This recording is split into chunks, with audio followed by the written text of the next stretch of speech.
imagina que você é um pivete de 17 anos que era famoso na sua escola por brigar com gangues de outras escolas e ser conhecido como o punho do demônio do braço direito. E você, no auge da sua puberdade, só queria sentir a maciez do peitinho, cheirar a essência feminina, mas você não conseguia uma namorada. Então tinha que se contentar com revistas que mostrem os órgãos reprodutores de mulheres. Até que um dia você acorda e o seu braço direito vira uma menina. Uma namorada perfeita. É até um pouco realista. Eu conheço vários caras que têm um relacionamento sério com o braço da punheta. E isso tudo é a premissa de Midori no Hibe, um anime lançado em 2004 com o objetivo de ser uma comédia romântica. Mas eu sinto que a cada minuto assistindo isso, eu entrei num submundo sombrio e difícil de sair. A cada episódio que passava, eu tinha a maior convicção que esse anime poderia ser usado como tortura na ditadura militar. O que seriam choques elétricos comparado a assistir uma obra que o caba namora a própria mão por quase 6 horas. E o mais estranho é que eu fui procurar o que as pessoas acharam. E a maioria das pessoas era elogiando o que tinha assistido na infância. A comunidade otaku é estranha. Eu tô me sentindo um ser humano normal perto deles. Isso tudo por causa da desgraça do sentimento de nostalgia. Você assiste algo criança e acha que foi a melhor coisa do mundo. Mas eu vou fazer você acordar, te tirar dessa Matrix, dessa simulação. Já vou, ó, puxando todo esse sentimento de nostalgia.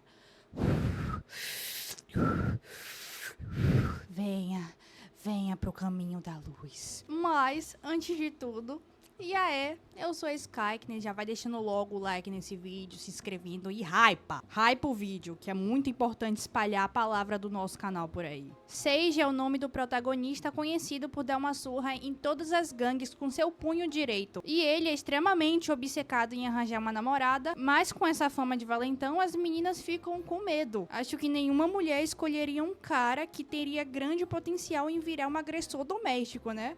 Sem ser minha tia. Então ele, muito frustrado por já ter se declarado pra várias meninas e nenhuma querer ele se contenta com a boa e famosa bronha. Mas um dia ele acorda e vê que agora a bronha dele tem boca, olhos, cabelo e, claro, um par de seios. Sem censura. Óbvio que o criador não podia deixar a oportunidade passar de colocar uns seios na tela. Mas relaxa que vai ficando muito pior. E essa menina já parece jurando amor por ele.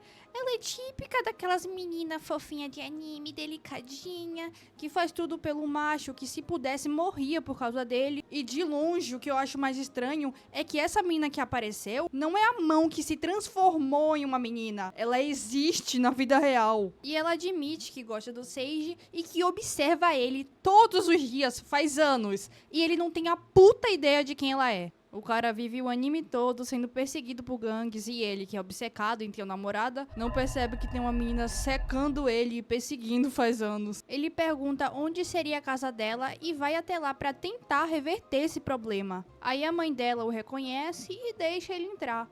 E quando ele entra, o corpo da menina tá em coma faz 3 dias. E a mãe dela só o reconhece porque a menina guardava inúmeras fotos dele que ela tirava em um baú. Ai, como é fofinha uma menina obcecada por um cara que tira a foto dele sem conhecimento e o persegue faz anos. Como é fofinho, como é kawaii, invasão de privacidade. E ela ter virado uma mutação no corpo de outra pessoa não é um problema pra ela, nem um pouco. Na verdade, ela tá amando isso. E não quer voltar de jeito algum pro corpo físico dela, porque ela quer ficar ao lado do Seiji. Porra, a mãe tá se acabando de chorar, tentando fazer várias formas possíveis da filha voltar pro corpo dela, tipo, contratar monges, colocar líder espiritual pra tentar se conectar com a menina, pra ela tentar voltar. E um desses líderes diz pra mãe que o espírito da menina não quer voltar.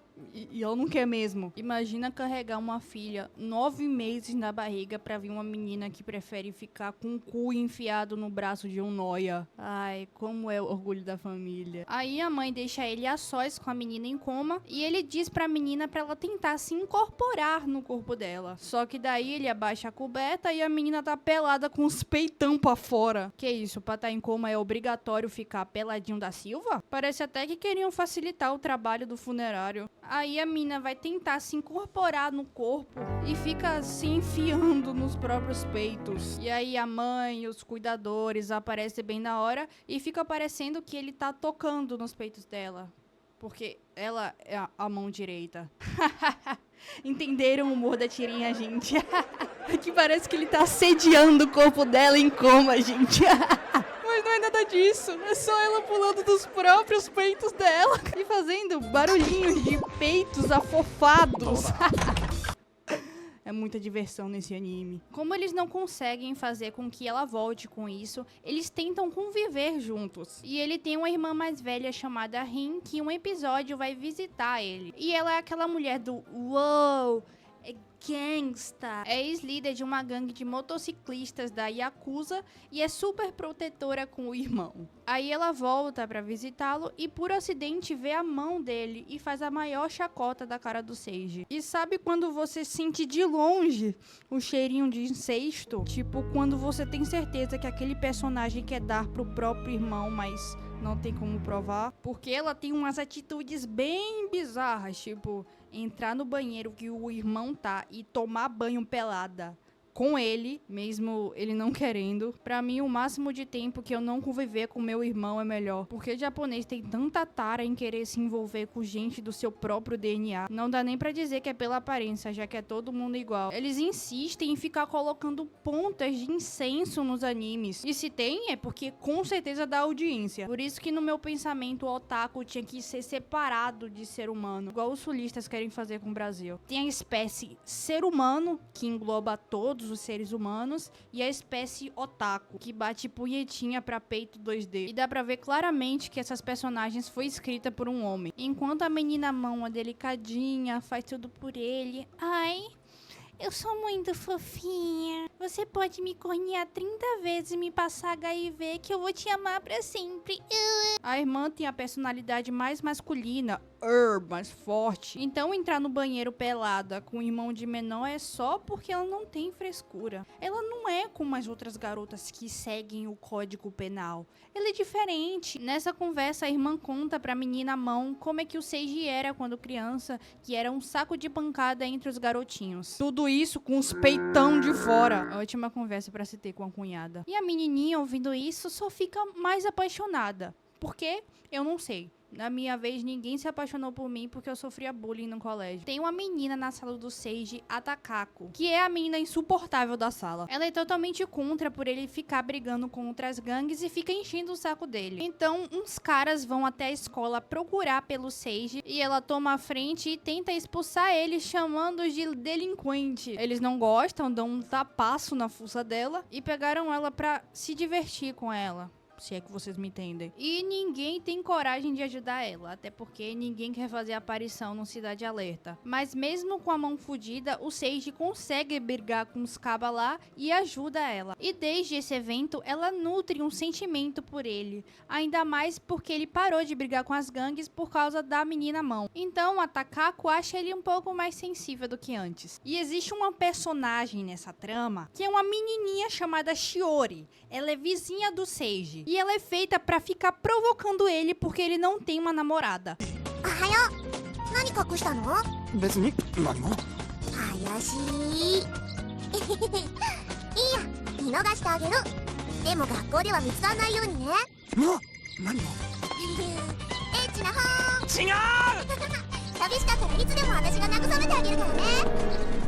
E essa é outra coisa que me dá raiva em anime antigo. O escritor fica fazendo uma criança que deve ter no máximo uns 10 anos de idade pra agir como uma vagabundinha e ficar se oferecendo pra um cara muito mais velho e ficar chamando ele de Onitia. Até a Takako vê eles andando junto e essa idiota acha que eles ainda estão juntos. Aí ela fala tipo, ai, eu não sabia que ele gostava de meninas menores. Porra, a menina é literalmente uma criança.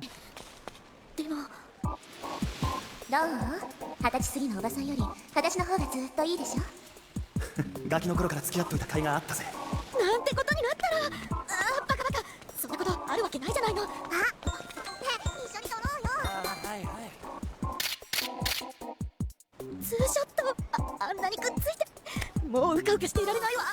Como alguém que não seja barrigudo, com a muda de pelo no umbigo, fedendo a Cheetos, acharia que seria normal colocar algo assim. Acho que se tirarem incesto, pedofilia, assédio e peitos, não existiria nenhum anime antes de 2010. Essa menininha não queria viajar junto com seu pai e a madrasta porque a mãe dela tinha morrido e ela não aceitava a nova namorada do pai. Então ela pede pra ficar com o Seiji e o pai deixa ela ficar com ele, um cara muito mais velho que ele sequer conhecia. E é óbvio que o autor sabia o que ele estava fazendo. Tanto que a irmã dele volta logo nesse episódio. E essa tonhona, essa baranga, ensina truques pra uma criança de 10 anos de como conquistar o seu irmão. Eu não tenho nem palavras. Eu tô prestes a saber o que só os loucos sabem. Aí vamos lá, vamos pros truques. 1. Recebê-lo dentro de casa como se fosse uma esposa. 2. Pedir ajuda com o dever de casa usando o uniforme do primário e depois tirar ele. 3. Vestir várias fantasias que são fetichizadas na Ásia. 4. Entrar no banheiro sem roupa e ficar esperando por ele. Ou, por que será que o uniforme escolar é um fetiche na Ásia? Deve ser porque é fofinho. É kawaii. Cara, não tem piada.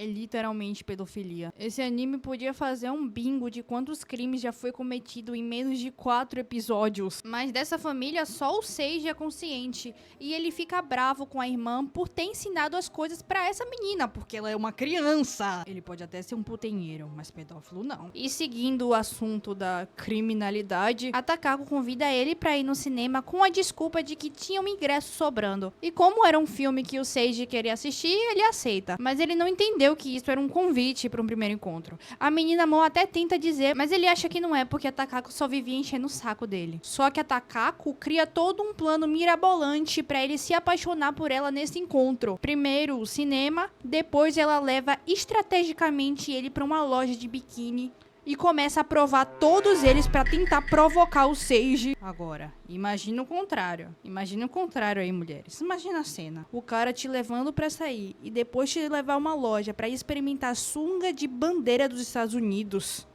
Puta que pariu, que sonho. Depois a Takako chama ele pra ir na casa dela com a desculpa que os pais estariam viajando. Mas ele ainda não percebe a malícia. Ele só quer comer a comida dela que ela prometeu a fazer. Eu só não entendo porque a imagem dele no anime é construída como se ele fosse obcecado por arranjar uma namorada e já tivesse dado várias vezes em cima de várias mulheres. E quando a mina tá o tempo todo se fazendo de sucrilhos pra levar leite, ele vira o cara mais jumento do mundo. Daí, como todos os planos de conquista falharam, ela vai pro último, quer dizer que ela tá indo tomar um banho e não quer ver ele espiando ela. Apesar de que se ele espionar, não vai dar pra ela perceber. Então ela fica lá esperando ele espionar ela, mas novamente falha, porque ele até vai lá, mas era pra dizer que a comida tava queimando. Entenderam a piada, galera? Todo mundo achava que ia rolar um assédio e era só o miojo queimando. Catapimbas, que anime do caralho. Acho que esse é o verdadeiro significado de quem tá querendo pica e não tá sabendo pedir. E é claro que mais uma vez tem que aparecer seios, porque são os únicos peitos que o público-alvo desse anime vai ver em toda a sua vida. Aí ela vai correndo tirar a comida do fogo, mas esquece que tá pelada e desmaia pelo constrangimento. Como se não fosse o que ela queria, né? Mas não desse jeito. Então o Seiji, que por incrível que pareça, é o único personagem que cumpre seu papel de ser humano normal. Ele só leva a Takako pra cama, veste sua roupa e sai de lá sem fazer nada de errado. Antes dessa bagaça toda aí, o Seiji levou a menina à mão pra fazer compras porque ela tava sem roupa e ele leva ela pra uma loja de bonecas pra achar o tamanho ideal pra ela. E tem um colega nerd esquizoide que é obcecado por bonecas que reconhece ele. Ele fica todo animado pelo Seiji ter o mesmo hobby que ele, diz que mantém em segredo e fala algo bem, mas bem suspeito. Ele diz que gosta mais de bonecas porque as garotas de verdade são muito irritantes, não são como ele quer e são impuras, enquanto as bonecas são doces, inocentes e pequenas. Ele até que tá certo, só boneca mesmo pra encaixar em pau de japonês. Ele percebe que a boneca do Seiji é diferente, parece que ela tem vida própria, e fica obcecado em saber onde foi que ele comprou, até que ele puxa a blusa da menina à mão pra ver o nome do fabricante e não vê nenhum sinal de ser boneca. Daí o Seiji conta que é uma menina de verdade e pede pra ele deixar em off, só que no outro dia, como um bom nerdola, ele já tá se declarando pra menina à mão. E ela ainda recusa ele porque diz que já gosta do Seiji. Dias difíceis pro nerd. Ele conseguiu tomar um fora até de uma mutação genética. Aí agora vamos falar do romance entre eles, que por incrível que pareça, é um anime de romance, mesmo com tantos seios na tela. Acho que seria até menos constrangedor se fosse um hentai. A todo momento a Midori, a menina mão, age como se fosse a namorada perfeita. Ela faz comida, diz que ama ele, cuida dele, e em todos os episódios, ele a rejeita e fica muito puto pelas insinuações dela. Porque, ele não vê ela como uma mulher. Porque ela é a porra da mão dele. Tipo, nesses episódios que parece filler, eles fazem uma brincadeirinha, ele perde e ela pede pra ele falar que ama ela. Mesmo que seja de mentirinha, mas ele não consegue dizer isso. Mesmo ele já tendo falado isso pra várias garotas. Então, o romance deles é nulo. Até o último episódio, ele preferia morar em São Paulo do que ter um relacionamento com ela. Na real, existia até romance em todos os episódios. Só que eram com os coadjuvantes. Foi construindo ao longo da temporada o sentimento da Takako pelo Seiji, até no final ela conseguiu se declarar pra ele, mas ele não correspondeu. E o amigo da menina mão que mostrou a relação dele com a menina, aí parecia que ele tinha um sentimento por ela, mas nunca disse pra ela porque ele sabia que ela gostava do Seiji. Na verdade, ela parece mais uma telespectadora, enquanto todas as meninas estão querendo dar xereca pro Seiji, ela fica lá só olhando e se sentindo uma bosta de membro. Nos finais de episódios, a menina mão escrevia em seu diário, era tipo: querido diário, hoje eu me esfreguei nos peitos da irmã do Seiji e ele me mantém em um curativo. É a melhor coisa que eu já fiz na vida. Só que só no último episódio ela percebeu que tá fazendo mal a todos, como ele não gostar dela desse jeito, ela está ocupando um membro do corpo dele e... a cachorra da mãe também, que tá sofrendo com sua filha em coma. Todos esses episódios ela não queria voltar pro corpo. Mas só foi ela não querer mais ser a mão do Seiji que ela acorda do coma. Nisso, o Seiji acorda e vê que sua mão voltou e continua a fazer as mesmas coisas de antes. Como brigar com gangues e bater uma punhetinha. Só que agora... era diferente. Só nesse último episódio que ele sofre uma lobotomia do escritor e de repente ele está apaixonado por ela e tá sentindo a falta dela. Ele até vê o diário que ela tinha escrito as coisas românticas sobre ele e vai até a casa dela entregar. Mas o plot é que ela esqueceu que foi a mão dele. Ela só lembra do sentimento de vazio agora. Deve ser o vazio do cozinho sem o braço dele. Ela é avisada que o Seiji foi na casa dela, mas como ela não lembra de nada pra ela ainda é só uma stalker dele. Então ela se encontra com ele no lugar que ela tinha dito que gostava de ir, quando ainda ela era mão, e ela confessa todo o seu amor pra ele, sem saber de nada. Ela confessa que tem observado ele, mas ele só diz que na verdade ele tem observado ela. Ou melhor, que foi forçado a observar. E não conta pra ela sobre ela ter sido a mão dele. E daí acaba um anime com esse climinha de romance. Perceba que ele nem diz que sequer gosta dela. Eu não consigo sentir nada por esses dois porque não tem romance antes do último episódio. Onde que o amor tava quando ele tava se enfiando nos peitão da garçonete, ou brincando de macarrãozinho na boca com outra garota, ou dizendo que queria uma menina que sabia fazer tudo o que ela faz, mas não queria ela. E ele nem tá errado, até porque ele nem tinha visto ela antes dela se tornar mão. E mesmo se tivesse romance, vai se fuder, criador. O sentimento que eu tive no final foi de alívio por ter acabado essa desgraça de anime. Se esse anime fez a sua infância ou você só descobriu agora, me deixe saber aqui nos comentários. Me indique um filme, anime, série aqui nos comentários também, que inclusive essa foi uma sugestão de um inscrito. Eu tô querendo colocar ele numa caldeira com ácido sulfúrico e urânio. Não esquece de deixar o like, hypar o vídeo, se inscrever no canal, seja membro, torne-se membrana, caralho. E até o próximo vídeo. Cotovelo.